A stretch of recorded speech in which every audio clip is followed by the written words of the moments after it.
দাঁড়ান, আপনাদের একটা অদ্ভুত বিয়ের নিয়ম বলি।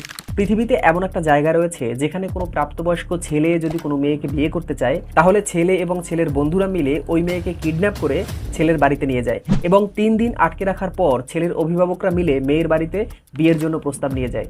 বিয়ের এই রীতিকে তারা আলাকাচ্চু প্রথা বলে অভিহিত করেন, যাকে বলা হয় ব্রাইড কিডন্যাপিং প্রথা। আফ্রিকার দেশ ঘানাতে, বিশেষ করে ফ্রাক্কা উপজাতিদের মধ্যে এখনও এই বিবাহ রীতি প্রচলিত আছে।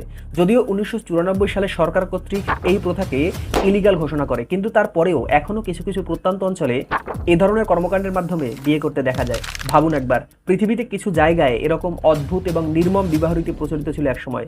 ছিল বলা যায় না। আফ্রিকার সেই সব উপজাতিদের মধ্যে যেখানে শিক্ষার আলো পৌঁছায়নি, সেখানে এখনও প্রচলিত আছে এরকম নির্মম বিবাহ রীতি। ভাবুন, আপনার আমার কাছে বিষয়টি কত নির্মম বলে মনে হচ্ছে, অথচ তাদের সংস্কৃতিতে এটা ছিল একটা সাধারণ বিয়ের নিয়ম। কত বিচিত্র আমাদের এই পৃথিবী।